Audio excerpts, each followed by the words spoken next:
Hello, it's Scott Hamilton, ROCKFILE, and today is Halloween. Last night I watched a classic movie that, well, is very dark by Disney standards. 1979's The Black Hole.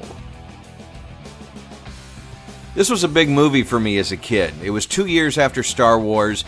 Disney was making a big science fiction spectacle. It was all over like Starlog magazine and things like that. That's what we had before social media, was comics and magazines.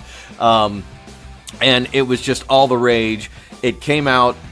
People didn't really know how to take it. It was made for $20 million, made about $36 million. Not considered a big hit for the studio.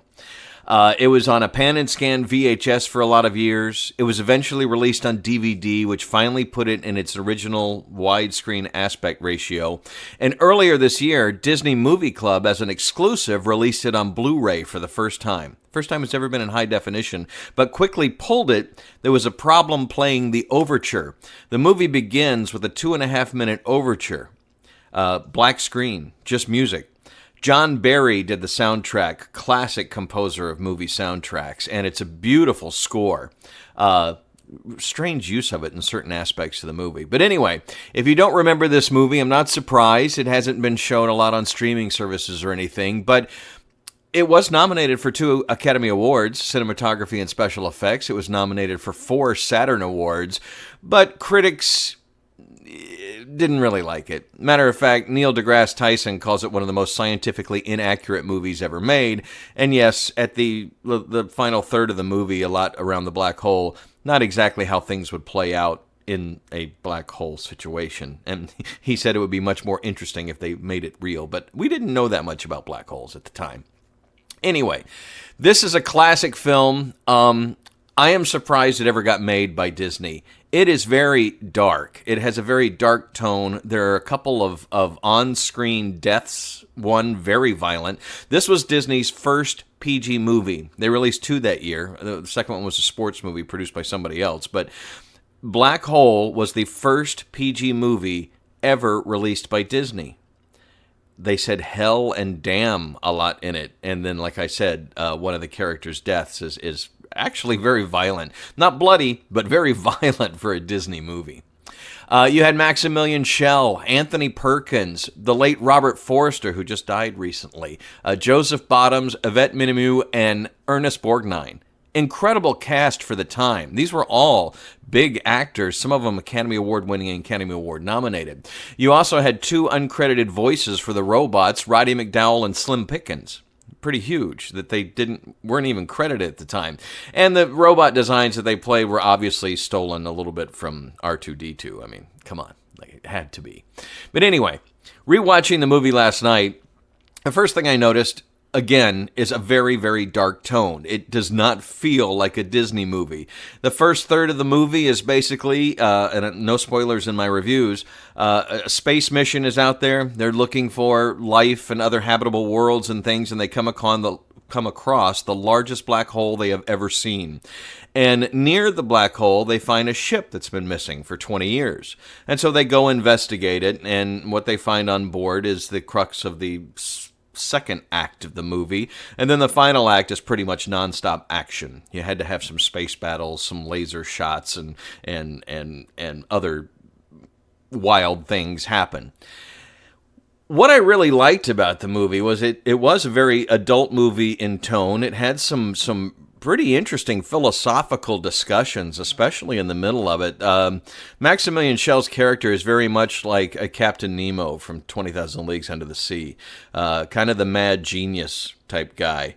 And he plays it very well, I think. Matter of fact, all the actors do a pretty good job, especially with things like wire work. At the beginning of the movie, there's a lot of no-gravity situations and how they move around the ship and everything. Pretty well done, considering it was 1979, and this was the biggest budgeted Disney movie at the time, $20 million. I mean, compare that to what they spend on a Pirates of the Caribbean movie, it's nothing. But movie holds up pretty well. Special effects hold up pretty well because they used a lot of model work, a lot of special effects guys from other bigger movies.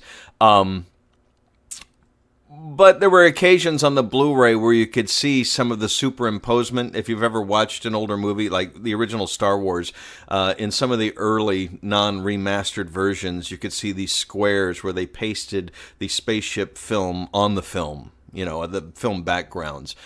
For a Blu-ray, it looks really good. It doesn't look fantastic. They didn't do a 4K restoration or anything. There is a lot of optical shots that are very grainy. The grain is pretty uneven in places. Some shots look amazing. The colors really pop. The colors look really good.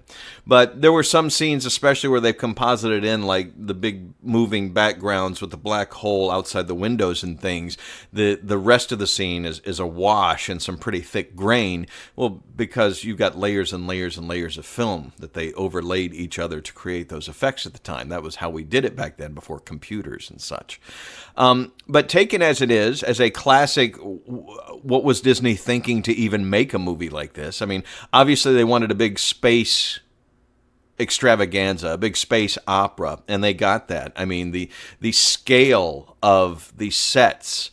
I understand that there were over 150 matte paintings created, and they only used about 13 of them. But they created these giant sets. The control room alone is just amazing. How it was put together, how it was populated, the lights, the lighting, the everything of the rig, everything about it. It was just a huge movie at the time, and still you get that sense of scale in a lot of the scenes. Some of the special effects don't hold up as well. There's some early stuff, like when the engines fire and stuff, that obviously is kind of animation. Again, to our CG stuff we're used to, it doesn't compare. But as a classic film, it's not exactly 2001: A Space Odyssey, and it even is a little bit below Star Wars. It is still well worth watching for an interesting story. Like I said, some pretty heavy philosophical conversations in the middle. And the ending. I don't want to get into the details of the ending. Maybe I'll do a spoiler podcast later on. We could have a long discussion, because I don't remember the ending being quite as long as it was, but it is. It becomes very 2001-ish. When Bowman goes on his big journey to wherever he goes at the end of 2001, it's very colorful and very strange. This is also very strange and has even bigger philosophical ramifications of what it's trying to get across. Ultimately, I guess it's a happy ending for our heroes. You don't really know where they're headed at the end, but not to give anything away. But you really have to watch this movie if you've never seen it. To even think that this was a Disney production still blows my mind to this day. It was just more mature. It was more. They were going for something that Disney's really never gone for again. But they have been trying to make a remake of this movie for years now. It almost got off the ground about 3 or 4 years ago, and it just didn't. Last year, they announced there was a new writer on board. She wrote the sequel to Pacific Rim and is currently working on the new Jurassic World movie. So it may still get made. There was a script that was written by the guy who wrote one of the newer Alien movies, and it came out too dark. They couldn't make it. And when you know what happens in the movie, what happened to the crew, and what's going on with the mad scientist who runs the ship, and Maximilian, the giant robot, who, by the way, that's how my first dog got his name back when I was 16 years old. I named him Max, short for Maximilian, the big, I guess, arguably evil robot. You have to see the movie to understand all of this. I can't get into spoilers, but wow, what a flashback it was. It's paced very well. It's very interesting. It really looks great. The Blu-ray, good quality. If you've owned a VHS or a DVD copy of this movie, this is the best it's ever looked on home video. 5.1 surround sound was kicking. It's a little low. Most Disney movies released these days on Blu-ray and 4K are a little low. You have to crank up the volume a little bit more. But surround sound mix was good. Those back channels were used very well. I was actually surprised how good the surround sound mix was. Vocals and stuff in the front channels were clear. It's definitely worth picking up. It is currently a Disney Movie Club exclusive. That means you have to be a member to get it. I have a few copies coming in. If you want to get in touch with me, I think I have a couple left over. Those of you that have expressed interest to get them. I have more on the way, and they'll be arriving in less than a week, and I'll get those out to you, and we'll talk about PayPal and stuff like that. So I recommend seeing The Black Hole if you're a sci-fi fan, if you'd like to see something that, if you're a Disney fan who wants to see, wow, Disney actually made this? I mean, really, especially with the ending, very shocked that this got off the drawing boards at Disney back in the late 70s.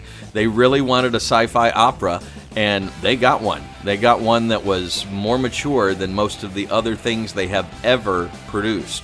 So, The Black Hole, PG, first Disney PG movie. It's available on Blu-ray from the Disney Movie Club. I would recommend it. Very strange. Very much enjoyed watching it last night. It was definitely a flashback. I'm Scott Hamilton. I'm ROCKFILE.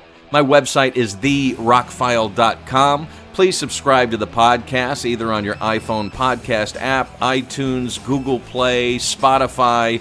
For some reason, they're not going to YouTube again, and I've sent tech support to Podbean, so we'll see what happens there. But anyway, plenty of places you can download these podcasts. I also have a Patreon page if you'd like to visit the link below.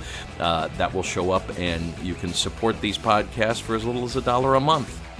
I'm Scott Hamilton. Really appreciate your time today, and thank you for listening.